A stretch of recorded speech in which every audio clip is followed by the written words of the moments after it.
Yes, so let's start for this second part of this afternoon about Russia-Ukraine war and the question of refugees today. And to start on this, we are going to hear first Madame Gillian Triggs. Gillian Triggs is the Assistant High Commissioner for Protection at the UNHCR, and she will give us some introductory remarks. Mrs. Triggs, if you want to come to the podium, I would appreciate. Thank you very much.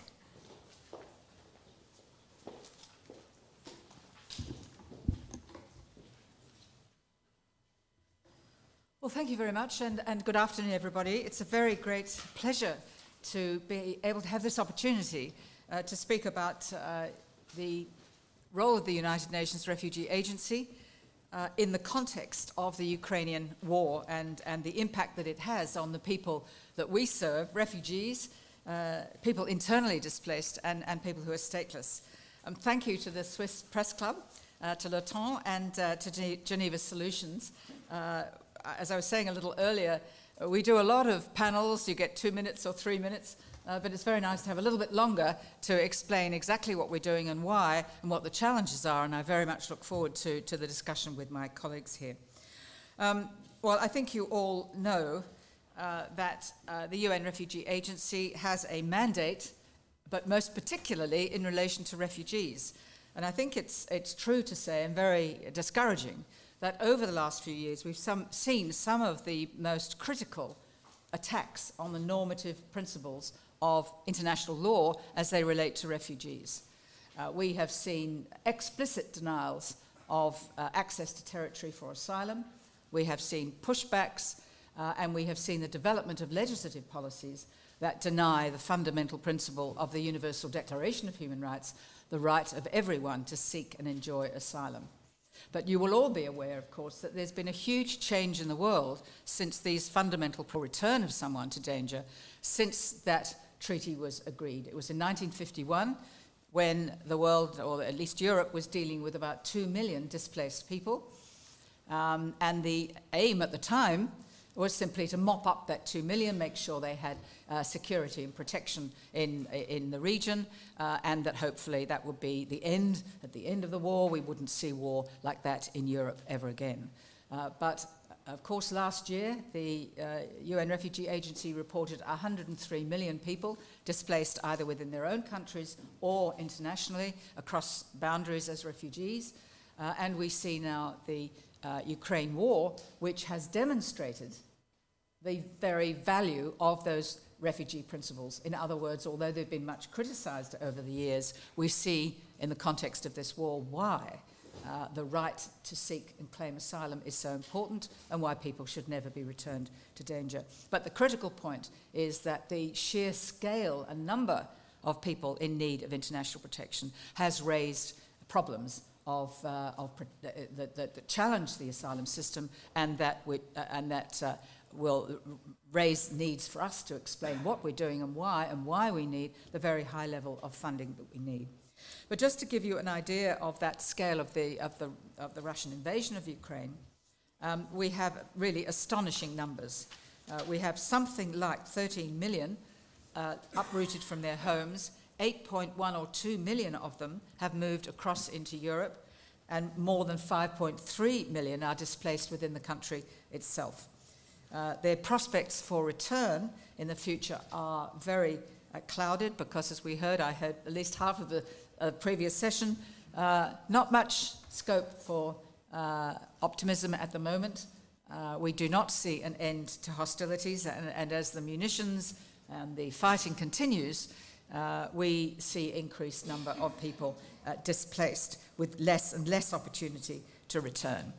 Our job is, of course, to ensure that we identify the people who need protection, and a particular feature of this crisis is that 86% of refugees crossing the boundaries to the border states, predominantly Poland, but of course others, Germany, the Czech Republic, the UK, Italy, etc. The 86% are women and children. And it's very obvious at the border between Ukraine and Poland, the numbers and kinds of people coming across, very few men, for the very obvious reason, of course, that they are fighting the war. But what this does is to expose women and children to the vulnerabilities, of course, that they're always exposed to on movement.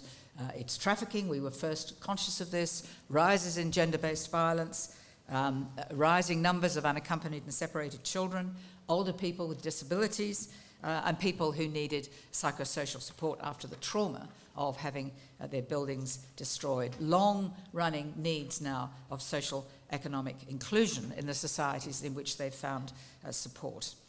Well, of course, it's been exemplary that Europe has triggered for the first time the Temporary Protection Directive, and you will all be very well aware of it. It's historic and unique to see such a provision which gives refugees that temporary protection and a capacity to work, to have access to the social safety nets, to get their children into school, and to find accommodation.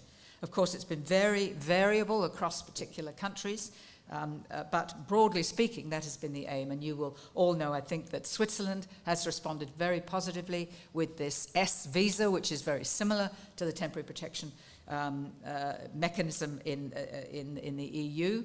And that has, it's an astonishing statistic. 80,000 have been nominated or applied for this S status, and something like 78,000 of them have already received that approval within Switzerland. So that's a very fast process which has achieved the outcome. Well, very briefly, because I think it's more important to hear the views of the panel, we applaud that response by the EU. We've seen it, of course, with hospitality and welcome from the United States, Canada, Australia, Germany, countries outside the EU have also extended a welcome to Ukrainian refugees. That has raised some other points of contrast with other races, other groups, and it's something perhaps we can discuss. But for the future, and I'd like to end by looking a little bit about the future. Of course, we don't at the moment see an end to the war, but it must come to an end eventually. But we are seeing widening and ripple effects of the war, but particularly on vulnerable people, and that, of course, includes refugees. Fuel shortages, inflation, but we're also seeing that reception and accommodation capacities are stretched beyond any contingency planning. And we've been, with my colleagues, to many, many countries that have been receiving Ukrainian refugees, I think in particular of Ireland, where boats and buses and trains and planes were coming in every 2 or 3 hours. They were being processed and sent out to 4-star hotels or to remote islands and private homes, but they've actually reached a point where they simply cannot absorb more people, and we're looking at other mechanisms for shelter. But what that does lead to, and what concerns us, is that the welcome that's been extended will nonetheless reach a point of fatigue where already local mayors and authorities are being approached by families to say, we opened up houses that something like 46% of those seeking work among the refugee community are getting work. That's remarkable, and it possibly, even probably, reflects the fact that Ukrainian refugees are well educated, motivated, well connected sometimes with family, with the diaspora, and are able to find work. But that's one of the most encouraging elements, because ultimately inclusion is going to be the short, medium, and possibly even longer term protection solution. Another element that I think I'd like to stress is the element of solidarity. It's been interesting that we've seen political solidarity, but we've also seen whole of society solidarity. We've seen the NGOs coming in, civil society, the private sector, the banks, the major international financial institutions. And I was very honoured to be able to take a group of faith-based leaders to Moldova to see what kind of work was being done through religious communities within that society, where, of course, they take per capita, I think. So a whole-of-society approach is something that really is happening and is enormously encouraging. But can I finish then by saying this is an extraordinary environment. The numbers are huge, the demands are huge. We see no end in sight at the moment. but we must stress, as a UN refugee agency, that the critical element is inclusion. Refugees can contribute to the societies even on a short-term basis, where they are able to get work, where they can get the children into school, and where we have so many women and children, it's imperative that childcare facilities, for example, be made available to women so that they can then get into the economy. If they do that, they become not only victims of a horrific war and passive receivers of the kind of protection services that we can offer, cash, shelter, hygiene kits, basic non-food items, typically psychosocial support, the blue dots being established all over the region. They don't have to be recipients of these services necessarily if they have access to employment and to self-sufficiency and independence. And I think that notion of inclusion is one that is absolutely critically important. So thank you very much, and I hope that just gets us into the subject, and I look forward to hearing the views of my colleagues. Thank you. Thank you very much. Thank you very much, and now we can start the panel with Michelle Langrand, and she is the Editor-in-Chief, Interim Editor-in-Chief of Geneva Solutions, our partner with Le Temps in this, for this event. And Michelle, the floor is yours and the panel is yours. Thank you very much. Thank you, Pierre. Thank you very much. Thank you everyone for coming. Thank you, Madam High Commissioner, for those introductory remarks. Really, it gave us a glimpse of the humanitarian impact that the war is having, but also the challenges that it poses for the countries that have to deal with this humanitarian crisis, and also the questions that it raises about the system in which the system that they have created and the one that they will continue to create to receive refugees, and in this case, the refugees from Ukraine, of course. To get us through this discussion, we also have Professor Vincent Chetaille. He's the director of the Migration Center at the Graduate Institute and Professor of International Law.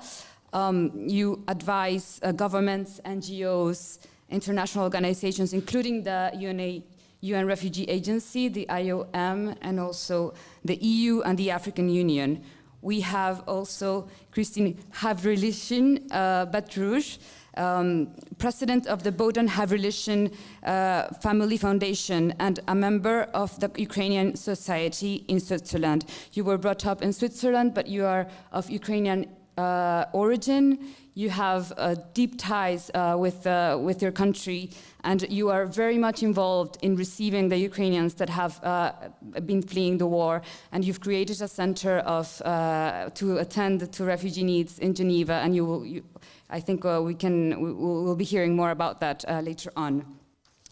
But first, to get us started on this discussion, maybe just to understand a little bit what we're dealing with.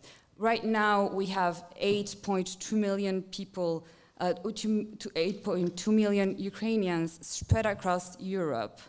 At the same time, some have been returning, some have been coming back. Professor Vincent Chetaille, my first question is to you. What can we say about the refugee flows? How can we describe these waves that have been happening in the past year? The refugee, thank you very much for your question. The refugee flows are without any precedent since the Second World War, first of all.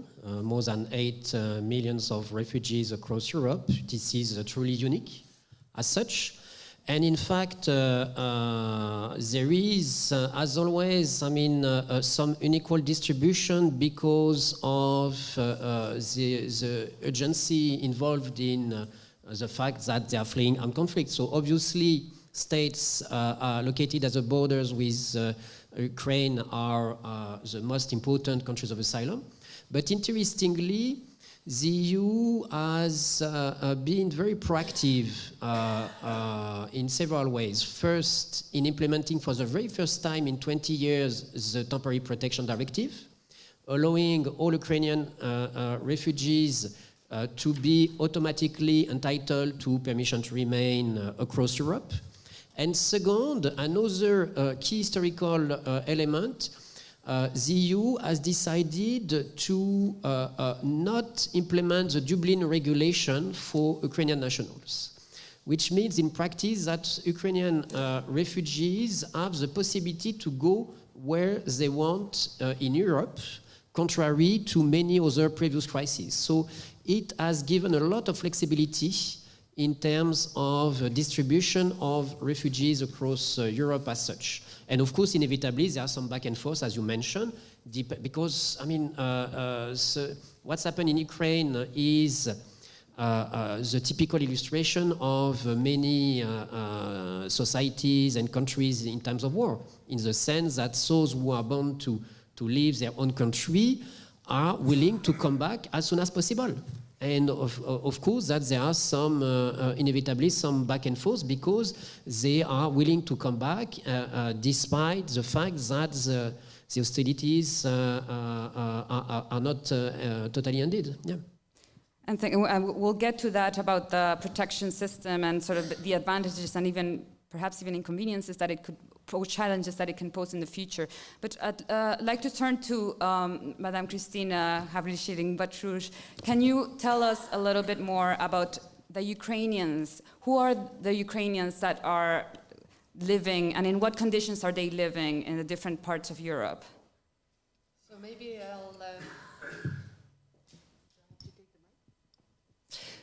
maybe I'll speak specifically about Switzerland, maybe a little bit about Poland, and also about Ukraine, because we talk about refugees, and it's a huge issue and a huge challenge, which has been met by incredible measures and solidarity. So I think Ukrainians are amazingly grateful for these measures. But there's also the notion of internally displaced, as Mrs. Triggs said, more than 5 million of them. So there's also an issue of what can be done within Ukraine in order to avoid more refugees. So the situation in Switzerland, I'm part of a group which is coordinated by the presse-Geneva here in Geneva, 30 organization, non-governmental organization. We meet on a regular basis to assess what the situation is. I would say, as was said before, mostly women and children. Overwhelming majority, in the high 80s, want to return as soon as possible. Some have returned. The latest figures show that for 2,000 incoming Ukrainians, there's 1,000 outgoing, meaning that many Ukrainians are returning in the areas which are not under direct threat, even though we know that Russia at any point can throw a missile anywhere. I receive on a daily basis alarms from Ukraine showing that there may be a bomb, but still people are returning, rebuilding their homes, rebuilding their housing. So there are different periods in the life of a refugee. Initially, people thought they would be here for a very short time, so they did not seek integration immediately. People in our center were there to meet other Ukrainians, just comfort each other. Now that the war is lasting, they are realizing that they may make use of this time in Switzerland to learn the culture, to learn the language, integrate their children in schooling, but still with a view of acquiring whatever they can acquire it to bring it back to the home country. So, 86% say they want to return, and I think that the minute that they can, they will. But in the meantime, they've been benefiting from our solidarity. Thank you, and we'll get to that point about really what the future holds and what can we do as time passes, and I'm just going to leave that on the floor. But first I want to understand a little bit more. So we talked about the refugee flows in general, but then we have a very unequal distribution of where Ukrainians have been going. And I just have a few figures here that I wanted to mention. I mean, we have Poland is the one that has received the biggest number with 1.6 million, followed by Germany with 1 million, the Czech Republic with 500,000. I think it's the highest number, the one with the highest number per capita, if I'm not mistaken. You'll correct me if I'm wrong. But then we have the UK, Italy, Spain, Slovakia, Moldova, Romania, and not too far from them we have Switzerland with 83,000. I think that's the figure that was on the UNHCR data portal.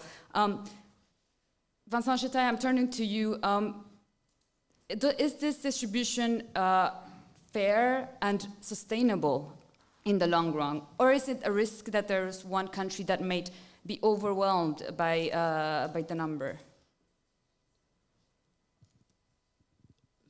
Obviously, it is difficult to predict, but interestingly, here again, the situation of Ukraine does exemplify the situation, for instance, in Syria, in the sense that for refugees from Syria, 95% of refugees were hosted in neighboring countries. So clearly, this is a pattern. As such, the first and major countries of asylums are those located alongside the country at war. So clearly, nothing fundamentally different from the other major crises we have known in terms of refugee influx from war.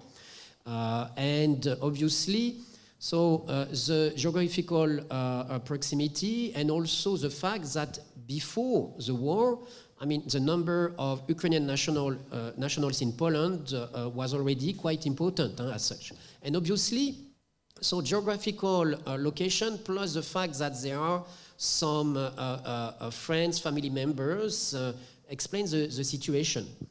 And but the big change again for the future is the possibility for Ukrainian refugees to move across Europe, which is not possible for other refugees, in the sense that because Dublin regulation is suspended for them, here, if needed and if the situation in neighboring countries is too difficult, there is this possibility in the sense that they can move and go to other countries. So, but the fact that, I mean, we are talking about a war which has started only since 1 year.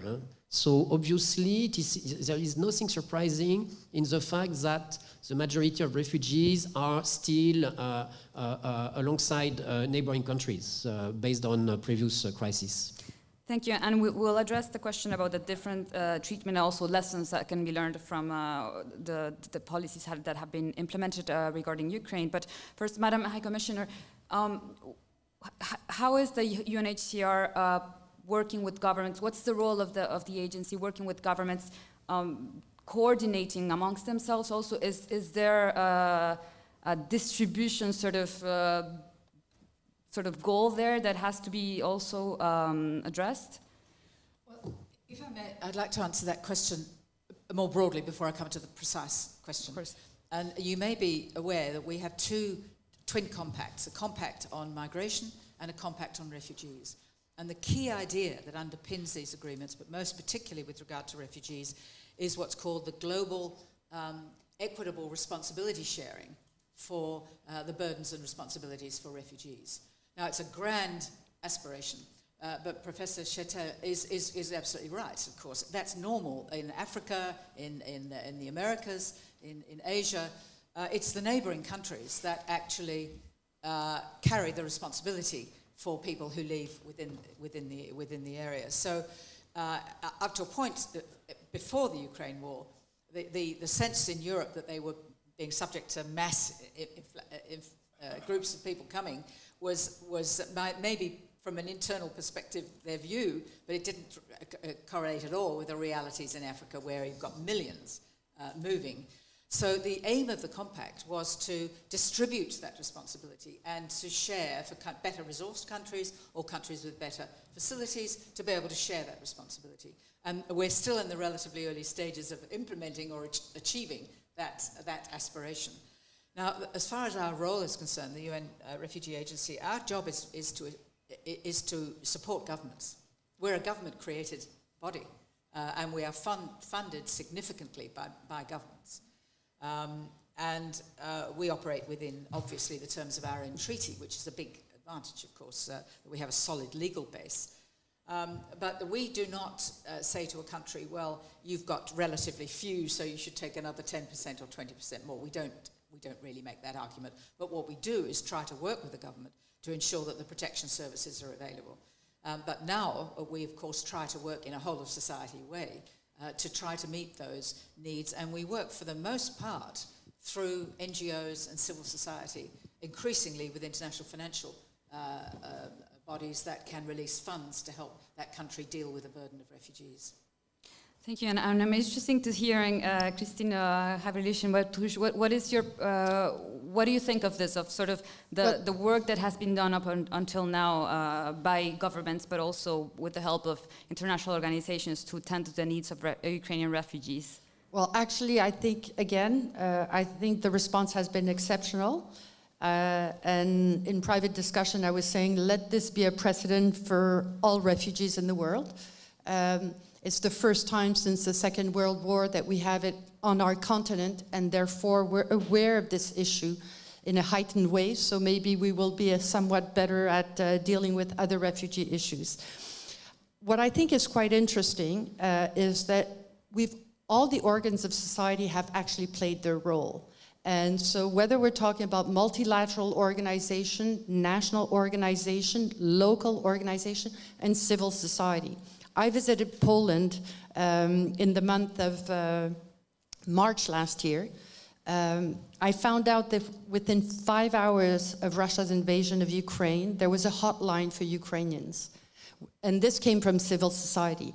21 NGOs constituted a group. They apportioned their work in terms of trafficking, in terms of medical assistance, psychological support, all kinds of issues.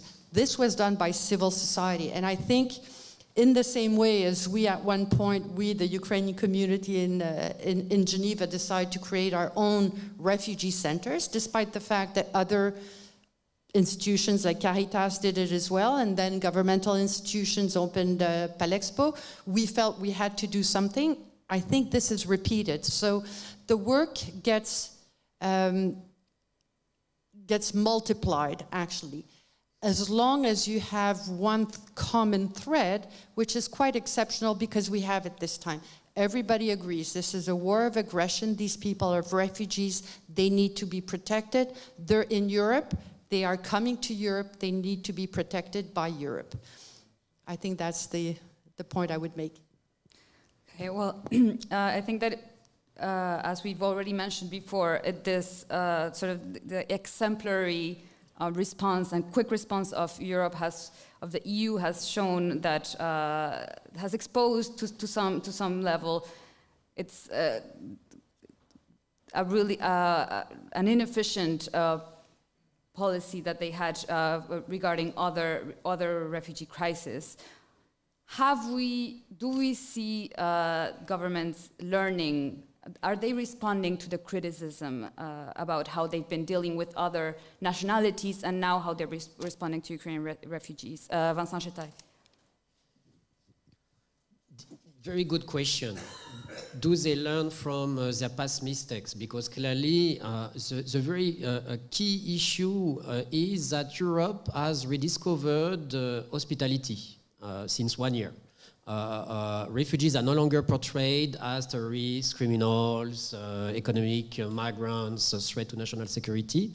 They are welcome. So clearly here, this is important to capitalize on this shift, a major shift when you think about the so-called refugee crisis of 2015, with only 1 million of Syrian refugees were hosted during the last 12 years. Whereas in less of 1 year, Europe hosted 8 million. So clearly, the double standard is obvious. There is no doubt about this. And the difficulty here, on the one hand, in the same time that Ukrainian nationals are, for good reason, protected and hosted, those coming from Middle East through the Belarus border are still victims of pushback, whereas others try to come through the Mediterranean Sea are also victims of pushback. So clearly, the double standard is not only a question of statistics, it is a question of practice, of real practice of EU member states. So, and here, what is important is to highlight that the EU solution to the refugee crisis is how the refugee protection regime should work in any circumstances, in the sense that there is here clearly a momentum to use this case in order to make sure that it will be implemented for everyone. And difficult to know if they will finally learn from this, but I'm still optimistic, and I still think that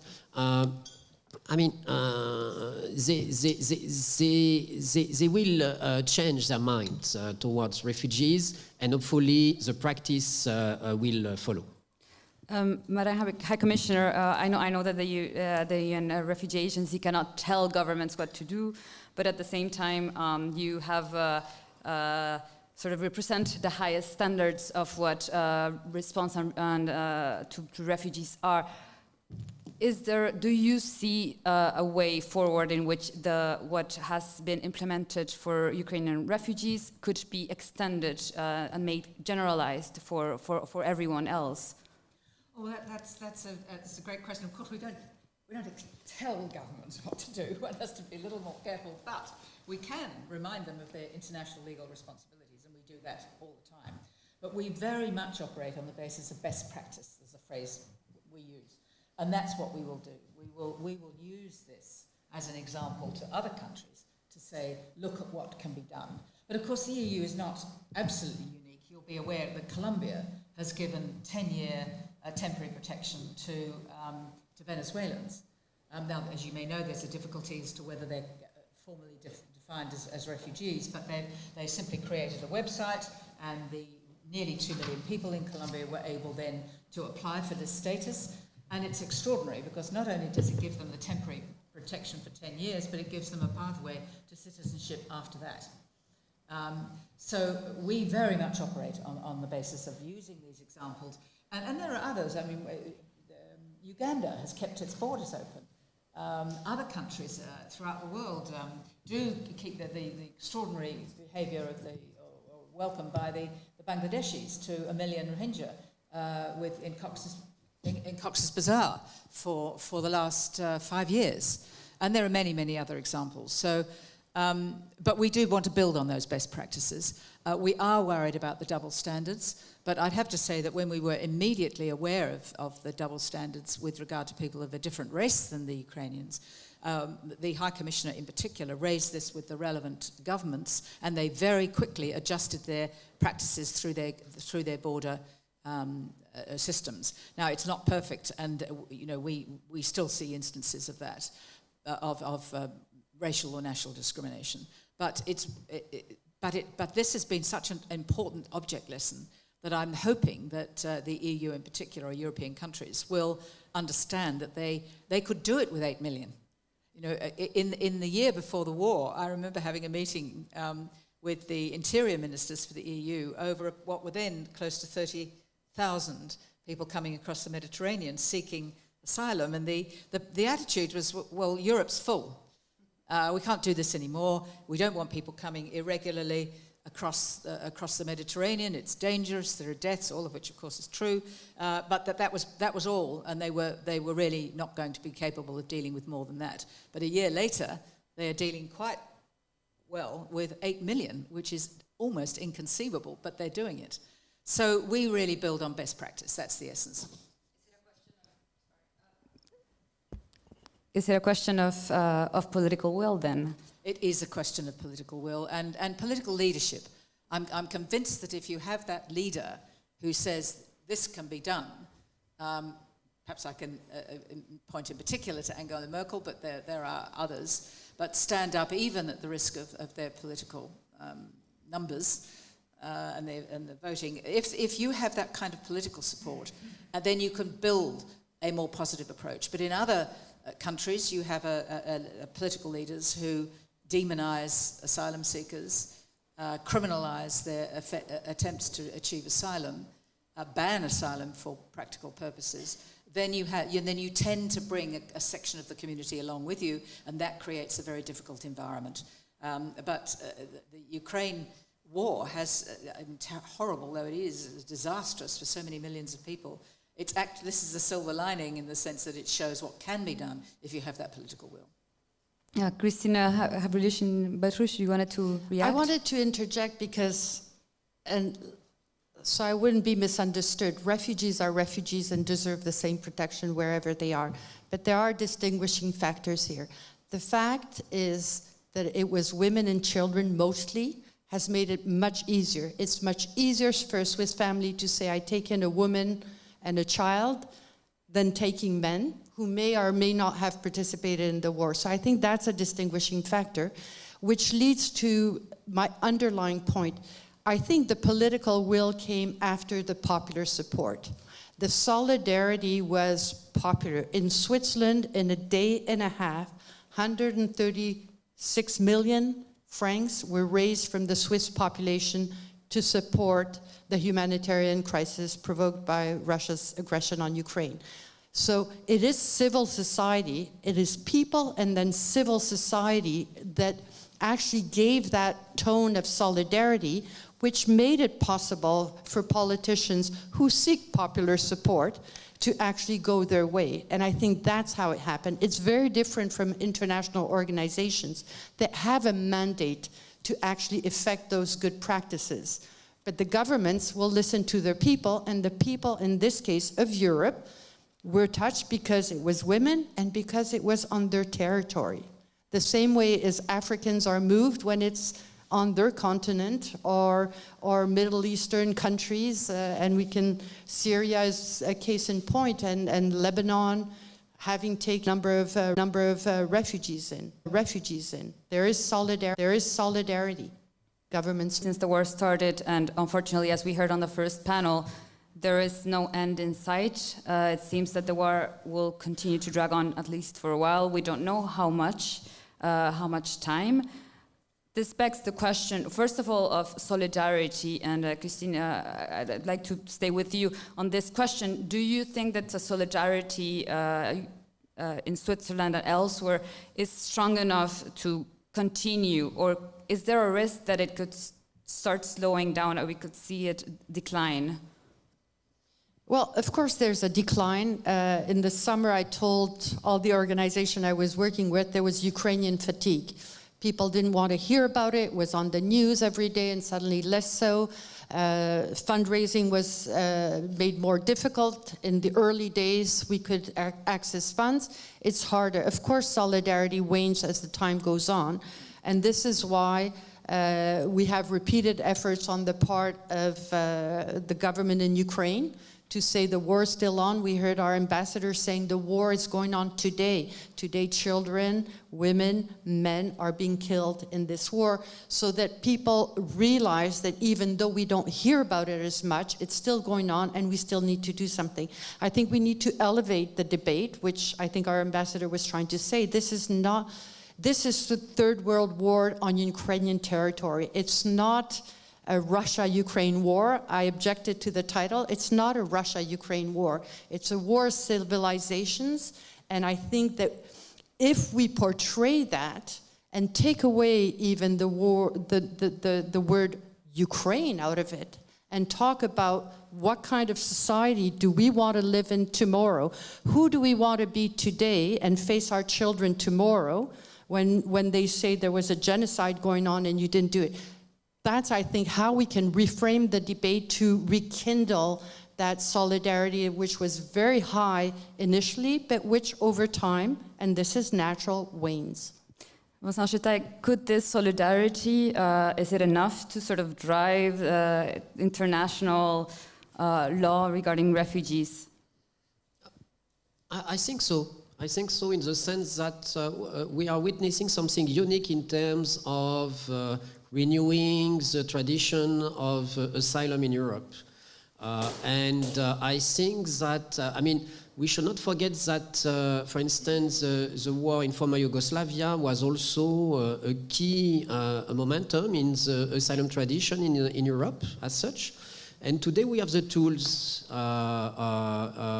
the knowledge to address this kind of situation. I think that the most immediate need will be to stop temporary protection and replace it by the refugee status of the Geneva Convention, because I think that we must unfortunately accept the idea that this war is here and unless a sudden event, it will not be stopped in a very short period of time.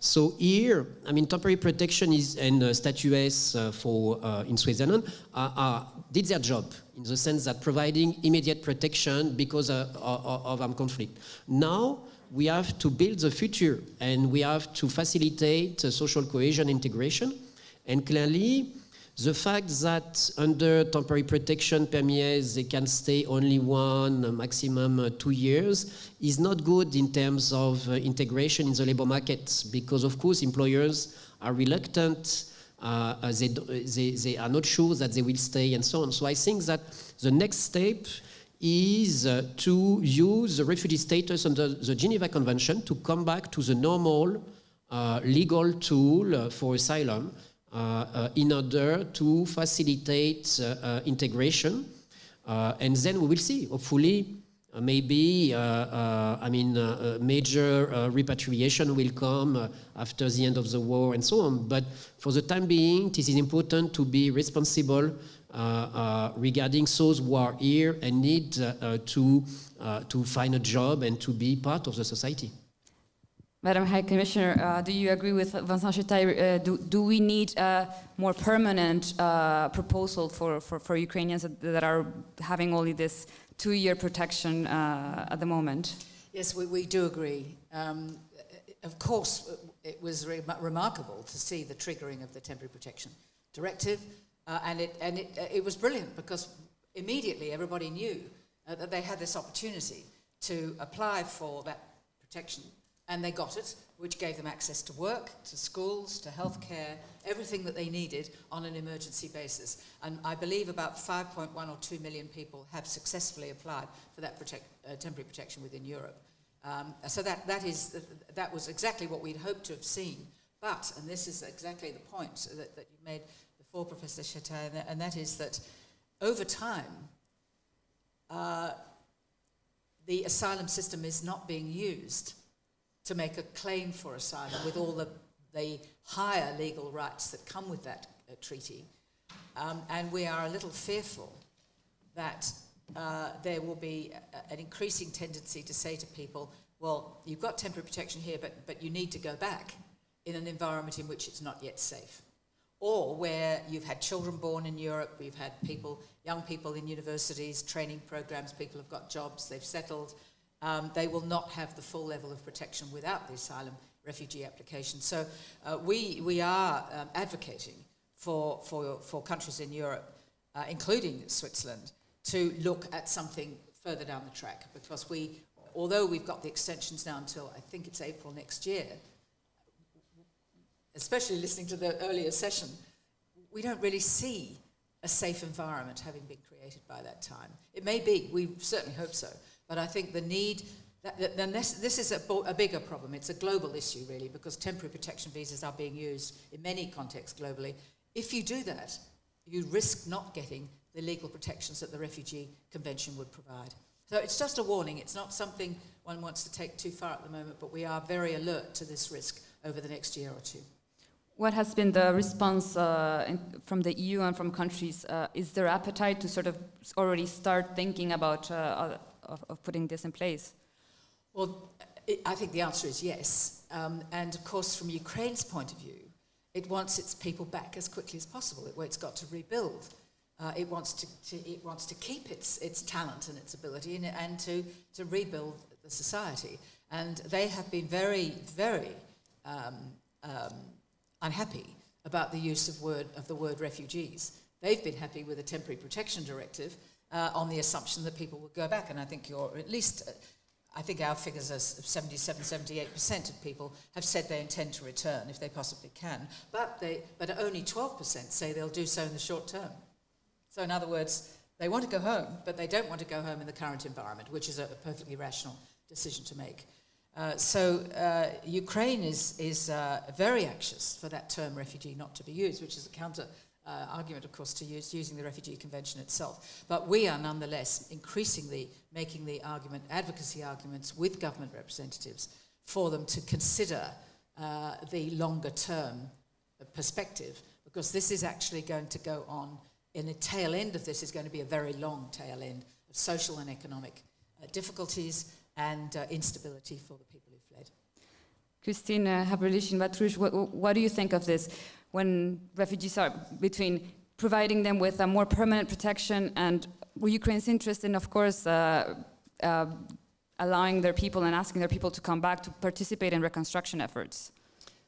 So I would say probably Ukrainian refugees are aligned with Ukrainian government in the sense that they do want to go back. They do not want to accept that this war is going to last forever.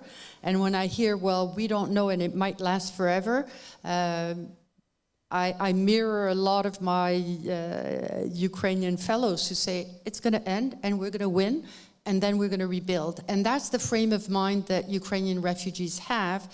And in that sense, I understand the discussion and the legal consequences, and of course economic, social consequences of extending this temporary status to a more permanent one.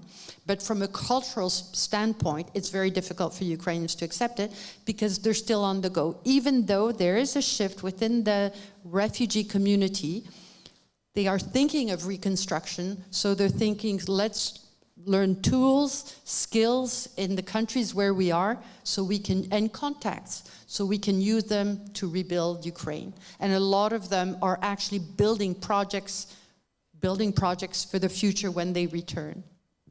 And Madam High Commissioner, when we talk about voluntary return, I know that it's a little bit early to be talking about that because, of course, the conditions need to be good to sort of be able to encourage people to return. But from the UNHCR standpoint, what are those conditions? I mean, when do you see a sort of a scenario in which that could start happening, and how would the UNHCR help in that process?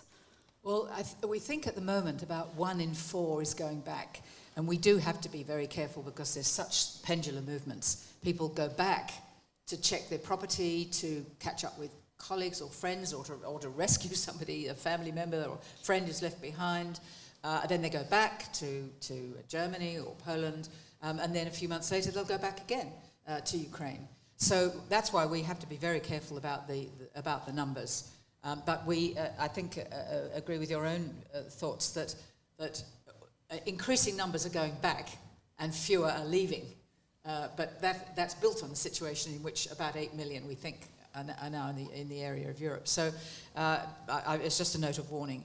But we very much want to pick up the point that we want to support Ukraine in redevelopment. We are, I haven't explained, but one thing that we've been doing in Ukraine and in the border countries is set up these wonderful blue dot service centres. And it's a wonderful idea. It's not branding for UNHCR or anything, or even the UN. It's just a big blue dot about that big, and it's on railway stations, bus stations, wherever the movements are, wherever women and children are particularly vulnerable. And in those blue dot services are services for children, for people with disabilities. There's often a desk from the relevant government to help provide jobs. Registration for cash distribution can be done in this way. Lots of information and advice, which is a very good example of how civil society is working with the international agencies and with the governments as well. So that's been a great lesson learned from this exercise. But as far as returns are concerned, we know that there are returns of many numbers of people, and there will be for much of central and western Ukraine. But the liberated areas, and I've been at least to the fringes of one of those areas, there's no way anybody could return. I mean, they're completely decimated. There are no services. There's no way you could bring a family back to that. It will be years before you can realistically return. So if there are returns to Ukraine to rebuild, it will be in the safer areas. We, for our part, are helping with rebuilding houses that can be rebuilt, helping people, giving them cash or giving them materials so that they can rebuild their facility, if that's possible. But also working on psychosocial support, cash distribution, information, access to medical facilities and so on. So we're doing all of that in the areas where it's safe. At the same time, this can also put pressure on Ukraine Christina Havlicina, I would like you to address this question about how this return, a lot of the times informal return of Ukrainians that is happening at the moment, how is this affecting also or playing with the situation of internal displacements? Well, so I was gonna bounce back on that. 5 million internally displaced. Actually, I was told, but the numbers are not very clear, 8 million of which 6.5 found housing within their families in the western parts or other parts of Ukraine. That means 1.5 million who are in shelters and things like that. So it's already a big pressure, but it has had a unifying element in Ukrainian society because Eastern Ukrainians are finding themselves in Western Ukraine and realizing it is one and the same country.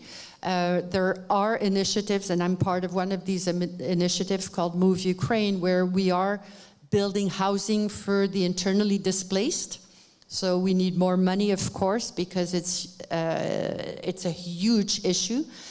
But I think that in general, it's also an opportunity for growth because we've been collaborating with various municipalities in Western Ukraine, and they want to rebuild some of their cities with the help of internally displaced, and those will find temporary or long-term solutions. As you said, in some parts of the country it's not possible to rebuild, but in Bucha and Irpin, they are rebuilding. They're rebuilding their houses, and we've set up like little houses that can move, that people can use to rebuild their house even near the front line. So people want to go back if they can. So there is this notion, and maybe to address your earlier question about solidarity, I think that it would be in everybody's interest if Ukrainians stayed in Ukraine. So maybe the shift should be more, how can we help Ukrainians deal with the situation of internally displaced and make it attractive enough in those parts that are safer, and draw back the Ukrainians who want to go back, rather than providing them conditions which culturally is difficult for them to accept. Madam High Commissioner, do you have a reaction to that?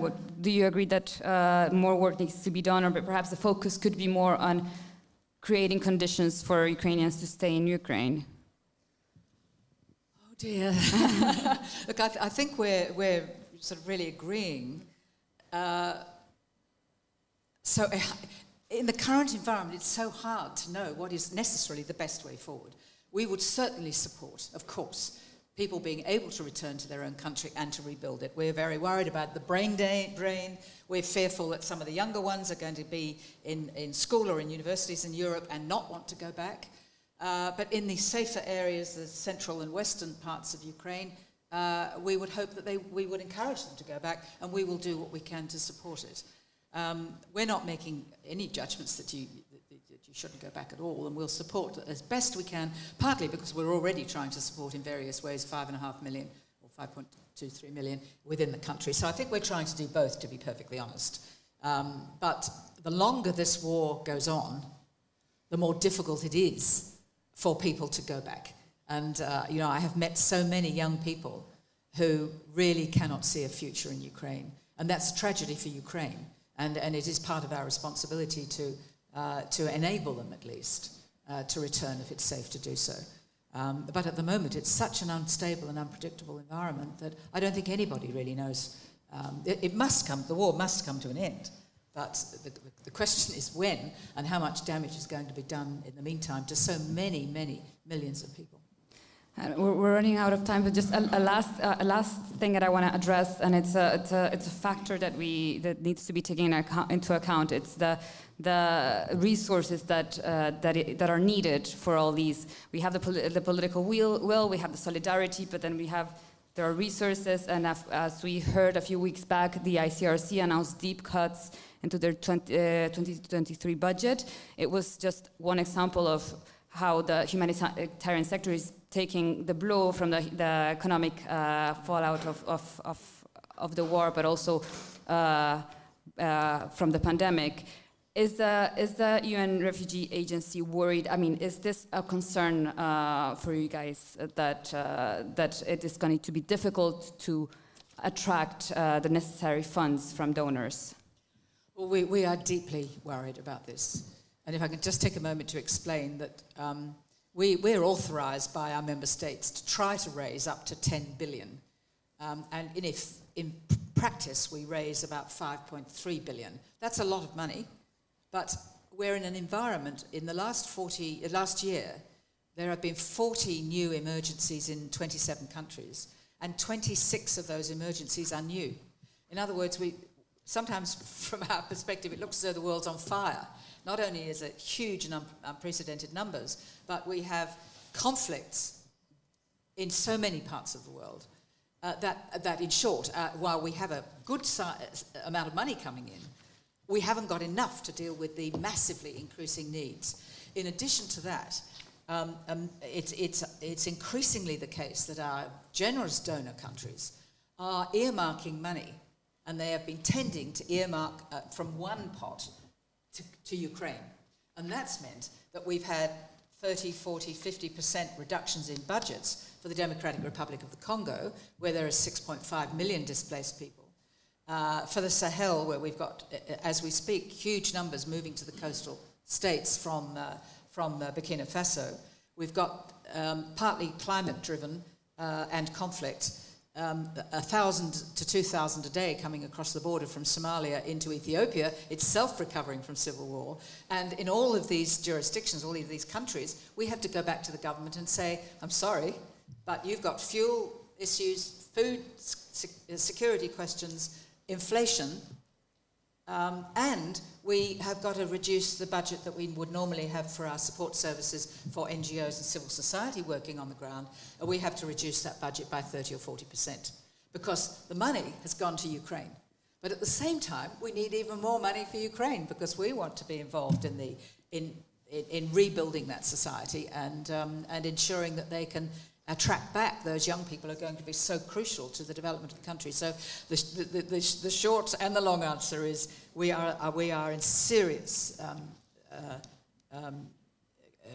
a position of underfunding, and in a world that is increasingly fatigued, and where the attention span can be quite short. Is there a way out, Vincent Chita? Is there a way out of this? This challenge of countries not providing enough resources for all these different activities and different operations that need to be carried out? Yeah, this is the most important challenge by far, and closely related to the double standard I mentioned before, in the sense that here, what is very worrisome is the fact that donors are functioning as if the only war in the world take place in Ukraine. This is unfortunately not the case, and there are needs in many other parts of the world. The fact that they are less visible, that mass media are not involved, does not mean that they do not exist. So clearly, here we must be very careful about this. Because, the budgetary cut of ICRC is an unfortunate consequence of this situation and impartiality. So we must be very careful about this. This is a key point. And again, we will see in the future what will happen, because it's true that this is not only related to double standard, this is also related to the cost of energy, economic crisis, and many other structural factors. So, but clearly, this is something which must be followed as such. And obviously, and even, the best answer would be to avoid NMARC funding, as you mentioned, because clearly the fact to fund only some specific project listed by states is clearly the key limitation of the whole system. But is there a way to... Countries not, I don't think so, but you can, there are alternatives funding. the current Secretary General has also used private sector as a possible alternative funding, but of course not to the same extent that for UN member state and so on. So clearly, no, obviously there is no easy answer, clearly. But there are several attempts done since several years to diversify the fundings. But obviously, I mean, this is a very difficult task. Well, I don't have a condition. I'll ask the reaction to what Vincent Chetaille was speaking of, and then we'll move up to questions. Well, thank you. Diversification is exactly the right word. Some governments do listen to our pleas not to earmark funding. Perhaps the Scandinavian countries are more willing, more open to this. Give us a bit more authority to spend on those areas that we see are critically important. So that's a possibility. But the one that I want to mention, and it's one that Professor Chetaille has also mentioned, is increasing the private sector is coming up with funding, and they're less inclined to earmark. And that's enormously encouraging. It's now, the private sector funding for us is now about 24% of our budget. That's huge, and we've never had anything like it. But it does reflect the Ukraine war. But the note I wanted to finish on, if I may, is to say what is really exciting is that we are trying to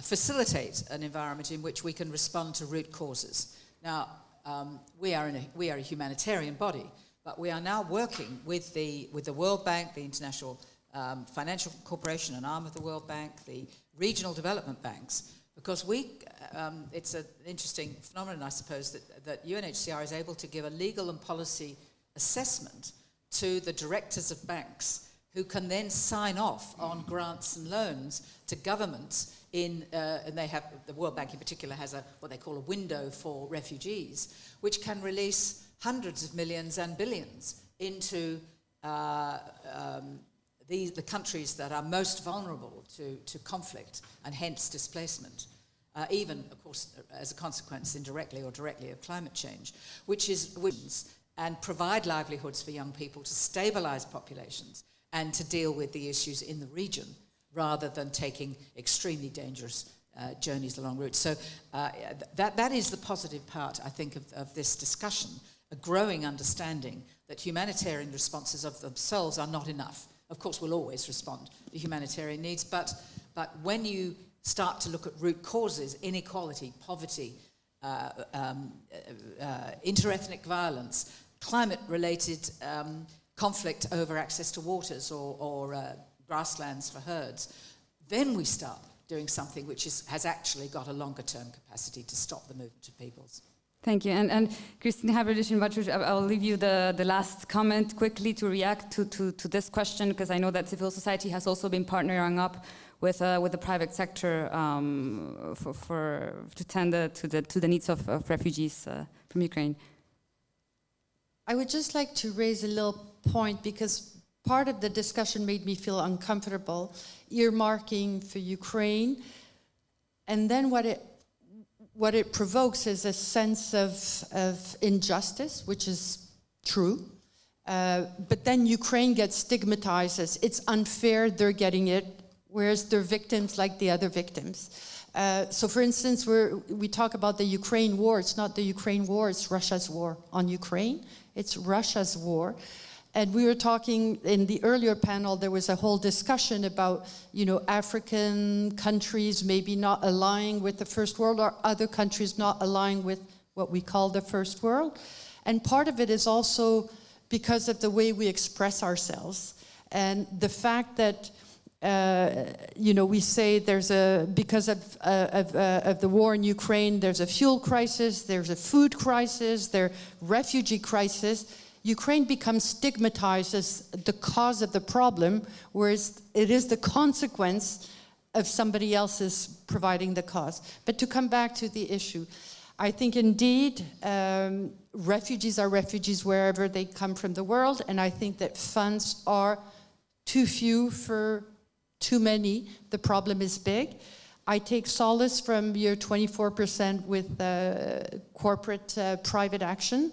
I used to work in a company, and we used to fund various such initiatives, because indeed I think that The private sector is stronger in many ways than governments, not in an overall fashion, but they have that flexibility of acting and reacting very quickly. So I think that is a positive that ought to be built upon, and which we, of course, civil society look towards to alleviate a little bit the problem that the world knows. Thank you. We are out of time. Do we have time for questions? One or two questions? If there is any members of the media, okay. If not, Madam, if we can bring her. Can you please introduce yourself and a short question, please? Oui, bonjour, je suis Nathalie Nkoum. Je suis journaliste à CH Média et aussi à Fréquence Banane de l'Université de Genève. Ma question s'adresse à Madame Christine. Justement, pardon si je parle un peu, c'est que moi, pour le problème de double standard, justement, je pense que les pays africains, nous sommes les premières victimes à chaque fois qu'il y a des situations difficiles. Nous sommes un peu renvoyés au dernier banc dans la résolution des problèmes. En fait, nous ne sommes pas prioritaires. Alors, je ne sais pas si la société civile que vous représentez, est-ce qu'il serait possible de mettre sur pied des programmes ou un plan qui permettrait d'éviter les guerres, qui permettrait en amont d'éviter les guerres? Parce que quand les ferments vraiment les inégalités sociales sont là, il n'y a pas d'avenir pour les jeunes, la guerre, c'est une dizaine d'années plus tard. Qu'est-ce qu'il serait possible de faire justement pour que la guerre, en fait, n'arrive pas, enfin, qu'on n'arrive pas là, parce que de toutes les façons, nous, les pays africains, quand la guerre arrive, on est les moins bien lotis. Je vous remercie. Difficult question to answer. Civil society is, of course, very active in prevention, and we had before on our panel various institutions in Geneva that are working on these issues, negotiating good governance. I have a family foundation in Ukraine, and we've been working on good governance principles, the rule of law, negotiations, all of these aspects. But this, of course, it has to be a partnership with the countries in question. The solution from a Swiss organization in any African country will only be valid if it is tied with civil society groups of that country, because this is the best partnership. And this is what we've been trying to achieve, is establish kind of links between Swiss organizations and Ukrainian organizations, or even European ones, to build up that capacity. But there's another distinguishing factor, is the question of a war of aggression and a civil war, because then we're talking about something, and I think Professor will know much better than me about this topic, that civil war is within a country, and it generates a lot of different issues that need to be addressed. Thank you. I think, I don't know if we have a last question. Okay. Thank you everyone for coming. I'll leave Pierre to give the final closing of the day. Thank you very much, Michel. Thank you to you all for this very interesting panel. I think it was a long afternoon, but very interesting afternoon. Some 2-3 positive things as this movement to receive refugees. At the same time, we could see in the first debate that the conditions towards peace, to negotiations for peace, are not there yet very clearly, that the refugee influx that was created creates a lot of other problems, that there is a problem of funding of the operation. So there is a need today of strong solidarity for taking this situation better in hand, and we just can hope that the things at the origin of this situation will start to smooth down, and we try to find a solution after this start of Ukrainian war by Russia more than 1 year ago. So thank you very much for being here. I really appreciated that you took the time this afternoon to discuss, to participate to discussion. And you're always welcome to the Geneva Press Club. Welcome to all of us who followed us on Zoom. This conference will also be published, be broadcast on the internet by tomorrow. So you can, if you want to spend another afternoon like this tomorrow, you can see it again. Thank you very much, and now you are all invited to a cocktail. It's just outside on your left, and have a good end of the afternoon. Bye-bye. Thank you very much. It was a pleasure. Nice to meet you. It's a pleasure to see you again.